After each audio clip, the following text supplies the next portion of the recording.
I am Jared Bush of Cascade Sports, and we are starting a series of Kansas City athletes that played in high school that have now gone on to play in college. And today we have Rockhurst University starting point guard Curtis Lewis. How we doing today, Curtis? Good, how you doing? Curtis, you had a pretty successful first 2 years individually. Yes, sir. You had freshman of the year, your freshman year, and then on top of that, you just got first team all conference. How are you looking to build on that this upcoming season?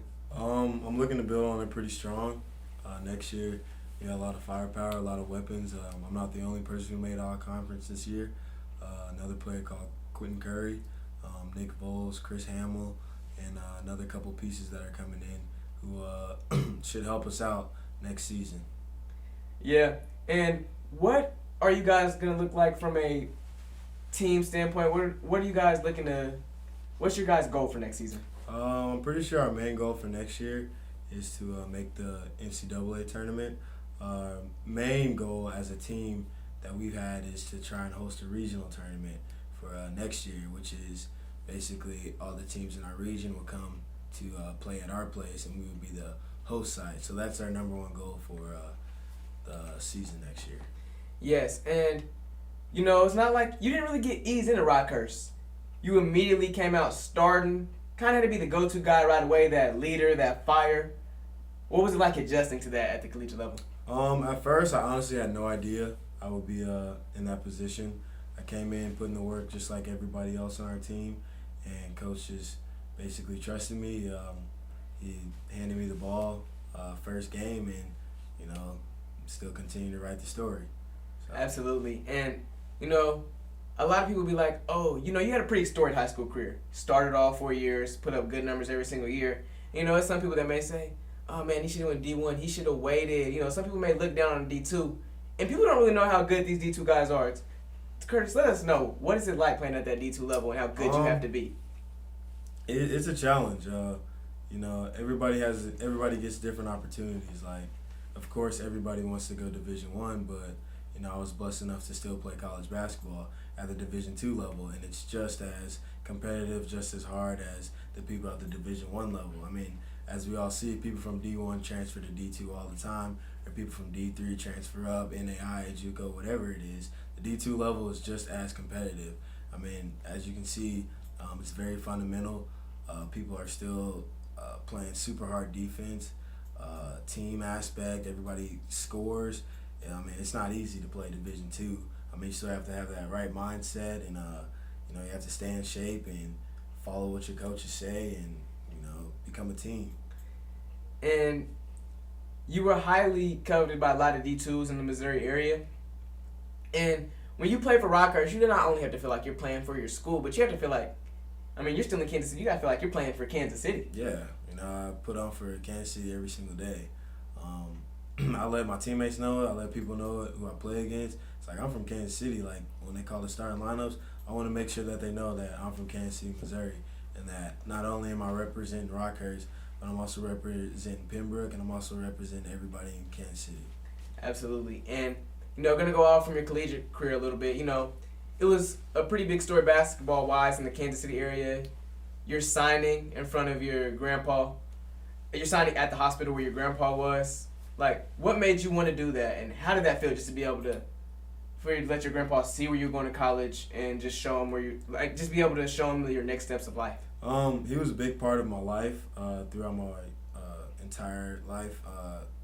He helped me through literally almost everything. He taught me how to cook, taught me how to read. He was a principal, taught me how to write, math, construction, doing little things around the house. And all of that just started to build up, and I felt like if he wasn't there to see me progress to where he got me to be, then I felt like I wasn't doing it right. So that's why I wanted him to be a part of my signing, and I wish he could have saw me walk into the front doors of my freshman year, but unfortunately he was there for my signing, and he's always been a part of my life and will continue to be a part of my life. And Curtis, he sounds like a great man. What was your grandfather's name? Curtis Jones, and he was the principal of Southwest and Paseo. I couldn't tell you the exact years, but and he was also a proud member of Kappa Alpha Psi fraternity. And Curtis, back on your basketball career. You know, in high school, you averaged just just about 25 points, almost 26, and you were definitely one of the most well-respected guards, one of the best guards in the city, in my opinion. And you know, sometimes you kind of got overlooked for those individual awards, like All-State per se. Did that lead you to play with a chip on your shoulder at Rockhurst? Yeah, a little bit. Awards like that don't really mean a lot to me. It sucked that I didn't get All-State any year, but at the same time, I still got to play basketball every single day. And I know there's people out there that, you know, probably had injuries and couldn't even be here today, who wish they could even have another opportunity to play basketball. And going into next season, what would you say individually that you need to work on the most? Shooting. It's been my flaw ever since 6th grade. So it's something that I still continue to work on every single day, and continue to try to be a leader for my team. And is there anybody you in particular really watch or study and you craft your game after?